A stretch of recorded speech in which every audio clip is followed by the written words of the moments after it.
Okay, guys.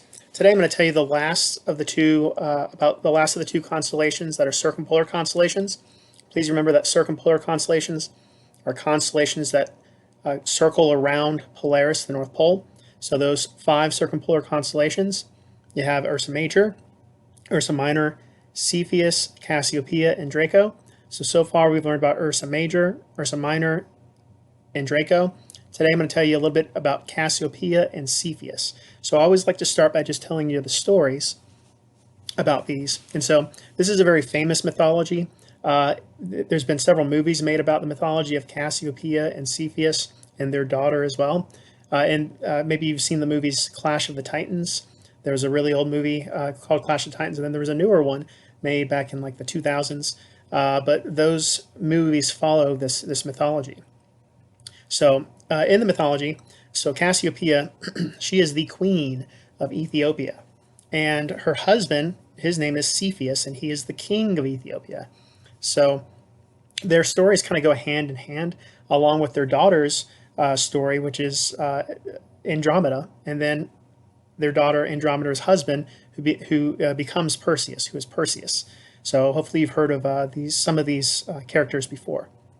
So Cassiopeia, so she is the queen of Ethiopia, married to Cepheus, and as a queen, she doesn't really have to do very much work. She's there. She lives in the palace. Every single need she has is attended to. So she doesn't have to do too much. And Cassiopeia, having all these people just do everything for her, it makes her think she's kind of better than everyone else. And it leads her to have a really, really big head. And she's very arrogant. And she just thinks that she is just all that in a bag of chips, is the phrase I like to use. She just thinks she's absolutely gorgeous. And pretty much every single person alive just would think that she is just absolutely beautiful. So she's the type of person that, when she wakes up in the morning, first thing she sees when she opens her eyes, she looks up and there's a mirror above her head, and the reason she has that mirror above her bed is so she can wake up and see how beautiful she is when she wakes up. And her room is just, she's got mirrors all around her. And as she's walking through the palace, she's got her attendants carrying full length mirrors along with her. That way she can stop and just admire how she looks. And so she's just very, very, very into herself. And so what happens is one day Cassiopeia gets up and she notices that she's having a very, very good hair day. I mean, her hair is just on point, looks great. And she gets dressed, and it's a new dress that she puts on, and she just thinks she looks, she knows she's beautiful, but today she just looks extra, extra beautiful. She looks amazing. And so she says to herself in the mirror, she looks and she says, I look good. I mean, I always look good, but today I look really good. And she says, in fact, I look so good, you know what? I think I'm the most beautiful woman on the face of the earth. In fact, I'm so beautiful, you know what? There's not even a goddess's beauty that compares to mine. And so as soon as she said that, can you think of anyone that would get upset by that vanity, by her saying that? Well, there are actually several goddesses that get upset by this. So a few in particular, you have Aphrodite, who is the goddess of love, beauty. And then you also have Hera. Remember, Hera is Zeus's wife. And then you have the Nereids, who are the sea nymphs. And they all hear Cassiopeia boasting about how beautiful she is and how she's more beautiful than all the goddesses. And they just decide, they come together and they say, you know what? We're not going to stand for this. This can't happen. This mortal woman who doesn't know how to do anything for herself thinks she's more beautiful than us. I don't think so. So they decide they have to get away. They're so angry, they have to do something to punish her and get even.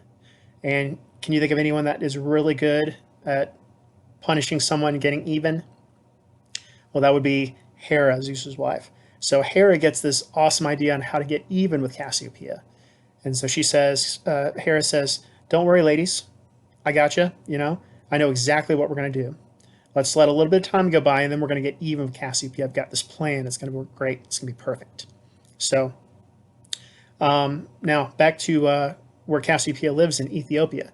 So Cassiopeia Not too many people in the town actually like Cassiopeia, but the people absolutely love their king and their princess. So the king is King Cepheus. So Cepheus, I'm going to go ahead and tell you, since these stories are intertwined, I'm going to go ahead and mention both of them to you right now. So Cepheus, he's in the stars for a couple different reasons. He's in the stars because of this story with Cassiopeia and Andromeda and Perseus, but he's also in the stars because he's a really good king. And before he became the king,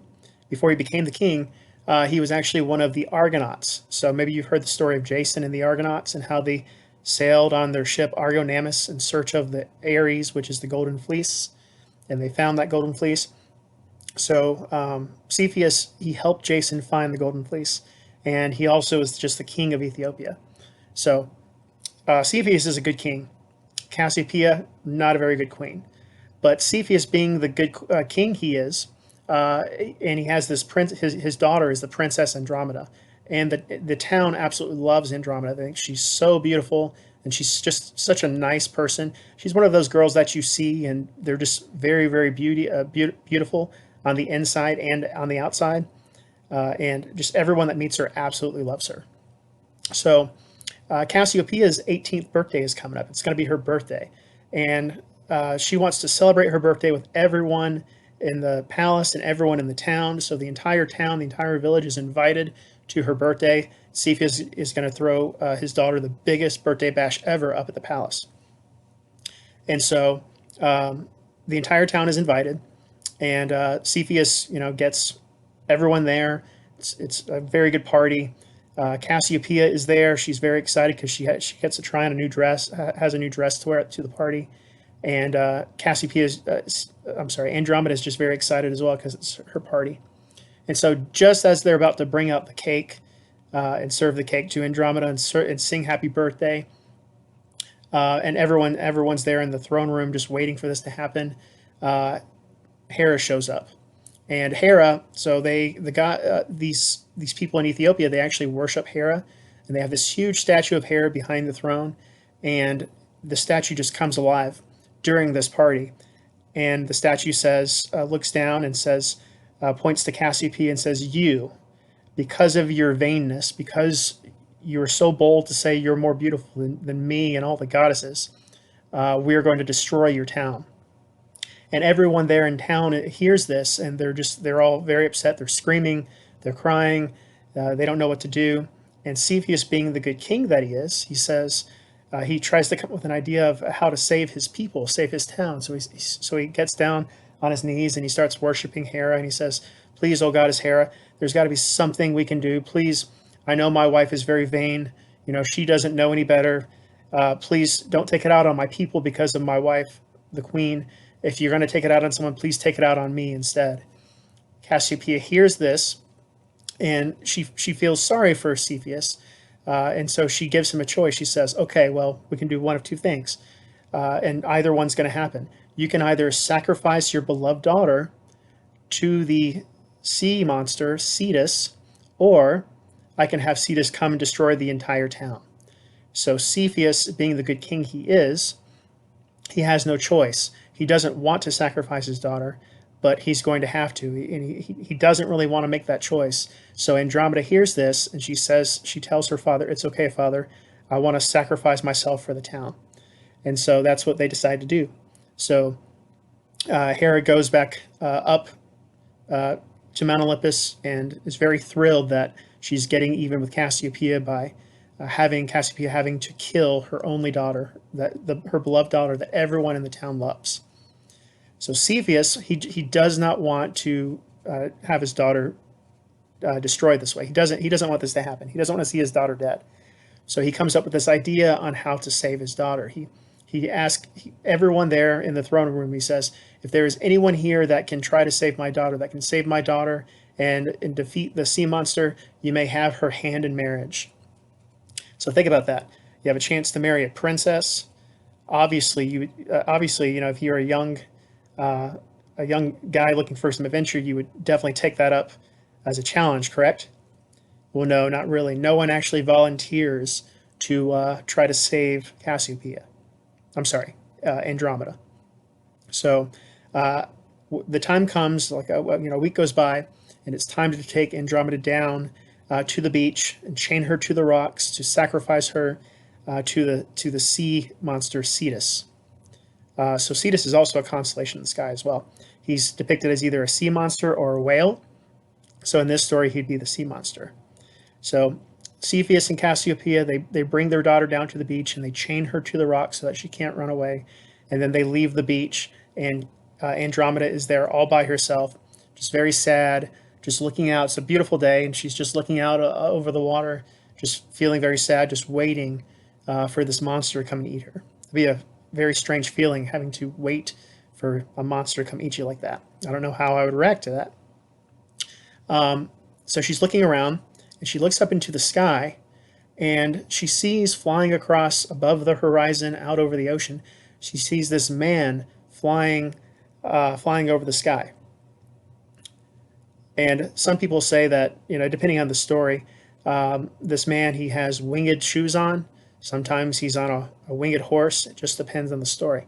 But she just sees this man flying across the sky. And this man is Perseus. So this is one of the stories of Perseus as well. And so going to Perseus now. So Perseus, he's just finishing up this quest that he's been on. And he's on his way back home. And on this way back home, he took a shortcut over the ocean. And as he's going over the ocean, he looks over on the beach and he sees this beautiful girl. It's one of the most beautiful girl he's ever seen. And then he looks back over the water, and then he says, wait a second. And he does a double take and looks back, and he sees this girl again. She's just so beautiful by herself. She looks like she's chained to a rock, and she looks like she needs help. And so he's thinking to himself, nice, damsel in distress. I can help her. So he flies over and lands next to her, and he says, excuse me, miss, I see that you're chained to a rock here. And you look very sad. Are you okay? And Andromeda, at first she's very shy, and she doesn't want to say anything to him, and she's very sad. So she just kind of she turns away and doesn't say anything. And then Perseus asks again. He says, "Excuse me, I'm sorry. It's very rude not to answer your question when you're asked something. I just want to make sure you're okay. Are you okay?" And Andromeda was always taught to be very nice and polite and respectful. So she looked at him and said, "I'm so sorry. I'm not trying to be disrespectful. I'm just very sad." And she proceeded to tell Perseus what's going on and how she's about to be sacrificed to the sea monster.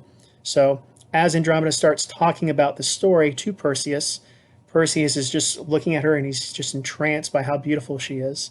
And then from behind him, he notices there is this huge shadow that appears over his shoulder. And he looks back and he sees this huge sea monster coming out of the water. And he looks at the sea monster and he says, "Excuse me, I'm trying to have a conversation with this beautiful woman here. You need to leave me alone. You need to go away." And the sea monster doesn't leave him alone. Doesn't go away. So Perseus turns again and says, "Excuse me, did you hear what I just said? You need to leave us be. I'm trying to have a conversation." And he still doesn't leave. So Perseus, from his belt, he pulls out. He's got this bag, and from the bag he pulls out this head, and it's the head of Medusa. Medusa is she's the horribly disfigured woman with snakes in her hair. So Perseus has this head, and he puts the head up to the sea monster Cetus, and it turns Cetus into stone. And then Perseus puts the head back in his bag, and he turns to Andromeda and he says, "So, where were we?" So Perseus starts talking to Cassiopeia again, and as he's trying to strike up the conversation again, he hears all this applause from above him, and he sees these people running down to the beach. And Perseus, he just wants to continue his conversation with Andromeda. I'm sorry, I think I said Cassiopeia. Andromeda is what I meant. So Perseus is talking to Andromeda, and as he's talking to her, Cassiopeia and Cepheus run down to the beach, and they yell at Perseus and they say, thank you, Perseus, thank you so much." They didn't know his name, but they said, "Whoever you are, thank you so much for saving my daughter. Who are you?" And he said, "My name's Perseus. I saw this beautiful girl here, and she looked like she needed help. And this sea monster came and got in my way. And so I had to teach it a lesson. And Cepheus, right then and there, he says, well, since you saved my daughter, would you like to marry her? And Perseus looks at Andromeda and he says to himself, nice. So he looks at Cepheus and he says, yes, I would love to marry your daughter. So Perseus unchains Andromeda from the rocks and he sweeps her off her feet and he carries her up to the palace and they get married right then and there. And then they live happily ever after. Now, that's not the final part of the story, though, because as this is going on, Cassiopeia is just thrilled. She's so happy. She thinks to herself as this is happening, well, my daughter is saved. My town is saved. And not only is my daughter saved, but she gets to marry this beautiful this beautiful man named Perseus. And I'm still beautiful as ever, and I get out of this scotch-free. There's nothing that can happen to me. This is great. Well, Hera, she's very happy. She's actually happy that Perseus was able to save Andromeda because, to be honest, they love Andromeda. They love Perseus. They love Cepheus. The only person they do not like is Cassiopeia. So the goddesses decide they can't let Cassiopeia go without something happening to her. So what they decide to do is they decide to put Perseus, Andromeda, Cepheus, and Cassiopeia up in the sky for everyone in the world to see. And when they put Cassiopeia in the sky, they put her on this huge, beautiful throne with just gold and jewels all over it. And she's up there on this throne so that everyone can see her sitting on this throne. And they think to themselves, the goddesses do this because they think that Cassiopeia is just going to be so embarrassed by sitting on this throne. And can any of you think about why she would be so embarrassed to sit on a throne of gold and jewels? Wouldn't you think that'd be really awesome, especially for Cassiopeia because she likes people looking at her anyway? So think about why that would be bad for Cassiopeia to sit on a throne up in the sky. Well, the reason it is so bad is because of where Cassiopeia is located. Remember that she's a circumpolar constellation, which means she's a constellation that does what? Hopefully you realize that it's a constellation that rotates around the North Star. So what that means is if Cassiopeia is sitting on this beautiful throne that you can't help but look at, and she's got this long dress on, well, if you're sitting in a chair, a throne, and you're rotating around the North Star, that means that for half the night, Cassiopeia's dress is going to be over her head, which means she's going to be showing off her goodies, to put it that way. She's going to be showing off her goodies for the entire world to see. And that's very embarrassing for a queen to be showing off her lady parts like that with her dress above her head. So for half the night, her dress is above her head. For the other half of the time, her face is just so red because she's just so embarrassed that her dress was above her head. So she's just always up there embarrassed by the way she's sitting. So it's very embarrassing for a queen to be that way. And so it kind of takes away from her beauty. And so she's always just stressed out and embarrassed by what's going on with the way she's sitting. So I'm going to show you that when we see Cassiopeia in just a minute. So what you look for, her asterism, remember an asterism is what you look for to find the constellation. Her asterism is a W. She's called the W. It looks like a W or an M, but that W represents her sitting on the throne. And so for half the night, her dress is above her head. For the other half of the night, it's not. And so in just a minute, I'm going to show you what we look for in order to see Cassiopeia. Okay, let's go over what she looks like and where to find her now. So I told you that the asterism for Cassiopeia is a W, or sometimes an M, but she's known as the W. And she's supposed to be a queen sitting on her throne. And there she is right now in this picture. So actually in this image, you should be able to see 1, 2, 3, 4 out of the 5 circumpolar constellations. Now, you're probably thinking to yourself, there's no way I can find these constellations in this image. And that's because hopefully you can see that there's a whole bunch of stars in this image. But if you look carefully, you will see that there are bright stars that are brighter than other ones that form patterns. And those patterns are what you can see. So you can see the Big Dipper. You can see the Little Dipper. You can see Draco's tail and body. You just can't see Draco's head in this image. And then you can see Cassiopeia as well. Actually, you can see Cepheus as well, so you can see all 5 circumpolar constellations. So I am going to point them out to you. I just wanted you to have a chance to try to find it yourself. So to give you an idea of where everything is, the Little Dipper with the North Star Polaris is almost in the center of the screen. The Big Dipper, Ursa Major, is on the right-hand side of the screen. Cassiopeia is on the left-hand side, because remember, Ursa Major and Cassiopeia are always on opposite sides of each other. And then Cepheus, since he's married to Cassiopeia, since he's the king and she's the queen, he's always right near Cassiopeia. He's between Cassiopeia and the Little Dipper, Ursa Minor. So see if you can find them, and then I'll point them out to you. So the easiest constellation to find always in the northern part of the sky, these circumpolar constellations, the easiest one is always Ursa Major, the Big Dipper. So if you look over here, you can see there's Alkaid. That's the tail star. You have Mizar and Alcor. So for your quiz and your test, you're gonna need to know about Mizar and Alcor. It's a double star system right there, 2 stars next to each other. Okay, and so we just connect these bright stars we see. So that's the Big Dipper. So out of these stars, 1, 2, 3, 4, 5, 6, and 7, you need to know 3 of them. Mizar, Alcor, which is actually 2 stars is 1. Then you need to know the pointer stars, Meroc and Dubhe, and they're pointer stars because they point to Polaris. So those are the stars you need. So if you follow the pointer stars, you should see Polaris, the North Star. So we can do that. So we can go like this. And then right there, that's the North Star Polaris. And then these 7 stars make up the Little Dipper. The only star you need to know for the Little Dipper is Polaris. So Big Dip, Little Dip. Okay. Yesterday we learned about the star, the constellation between the Big Dipper and Little Dipper, and that's Draco. So we go the next star over. That's the tail star. And then we connect the dots, connect the stars down between the Big Dipper and Little Dipper. In Draco, I told you you need to know the 3rd star of the tail. This is Thuban. So this was the North Star 3000 and 3000 BC.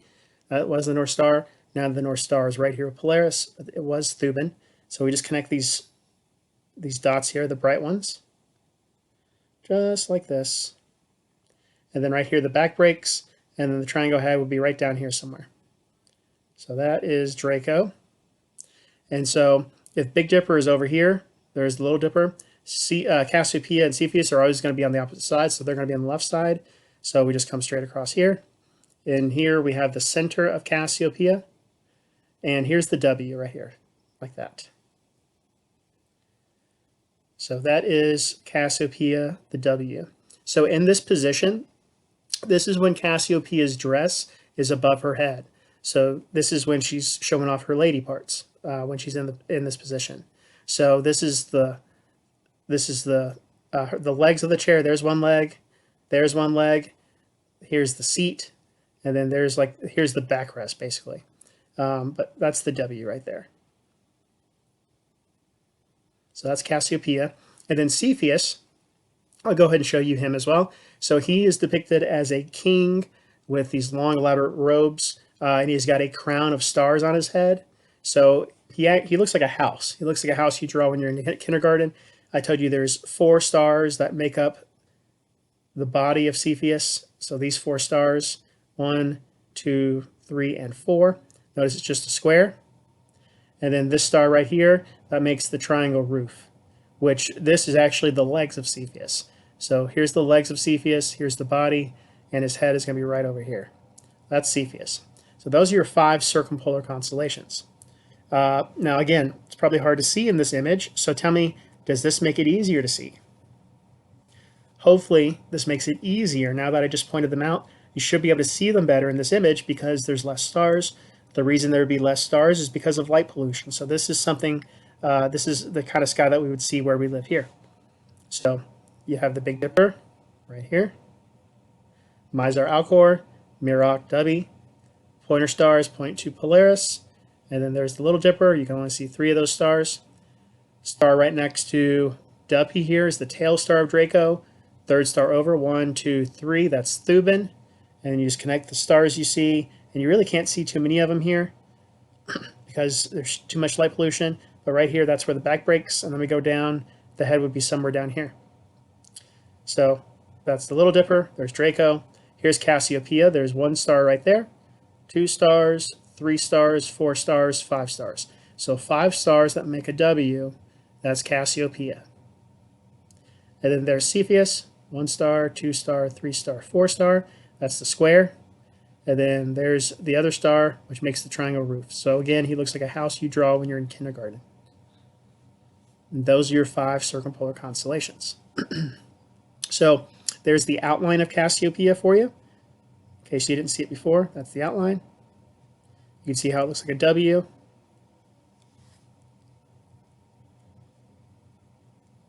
And here are the stars of Cassiopeia. So for our purposes, you do not need to know any of the star names. All you have to know is Cassiopeia is the W. I'm not going to ask you Kaf or Shidar or Navi, Rukba, or Sigan. I'm not going to ask you any of those names. All I want you to know is Cassiopeia, the queen of Ethiopia. She's supposed to be sitting on her throne, and it looks like a W. That's what you need to know. So there's Cassiopeia. Next to Cassiopeia in the sky, I'll show you this later on sometime, but this is Andromeda. So Andromeda, you can see she's chained to the rocks.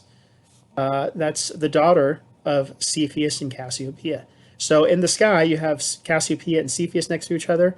Right next to them, you have Andromeda. And then right next to Andromeda, you have Perseus. And Perseus, when he's in the sky, he's actually holding the head of Medusa. And across the sky, you can see the sea monster Cetus. So in the mythology, in the sky, you can actually, it looks like you can see Medusa's head. There's a really bright star in Medusa's head called Algol, and that's supposed to be one of Medusa's eyes, and it's pointing straight at Cetus when he gets turned to stone. So if we ever get to do the planetarium, which I'm hoping we'll get to do once we get back face to face, I will show you that if we get to do the planetarium. I don't know if we will or not. I'm hoping we will eventually. Might be wishful thinking, but we'll see. Okay, so Cepheus, I just showed you him. This is how you spell Cepheus. And another slide coming up, it's spelled a little differently. That's because that's the Latin name of Cepheus. But for our purposes, this is how you spell Cepheus right here. So here he is, 1 star, 2 stars, 3, 4, and then 5. So these are the feet. Here's the body, and then his head's down here. For Cassiopeia, her head would be here, and then her feet would be dangling off this way. For the big bear, this is the tail of the bear. For the little bear, this is the tail of the bear. Little bear. So here are the stars of Cepheus.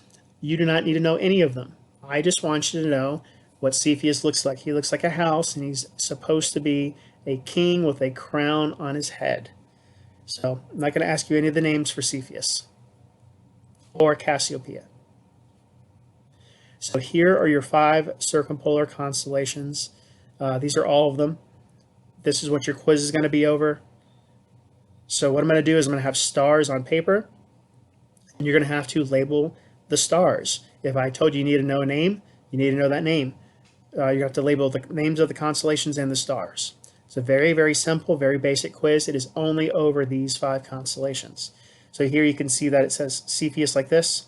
The reason it's spelled like this, again, it's just because it's Latin. It deals with how we name constellations and stars using Latin. I'll talk about that when we talk about the classification system, the systems we use to name stars.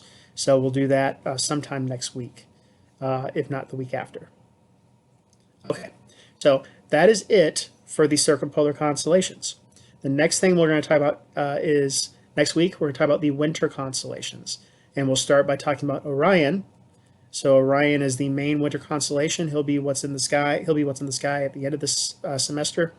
Very big, very beautiful, very bright constellation. Easiest constellation to see in all the sky, in my own opinion. But thank you for listening today. And remember those 5 circumpolar constellations. You got to know the name of them and the names of those stars that we have covered. So thanks, guys. Bye.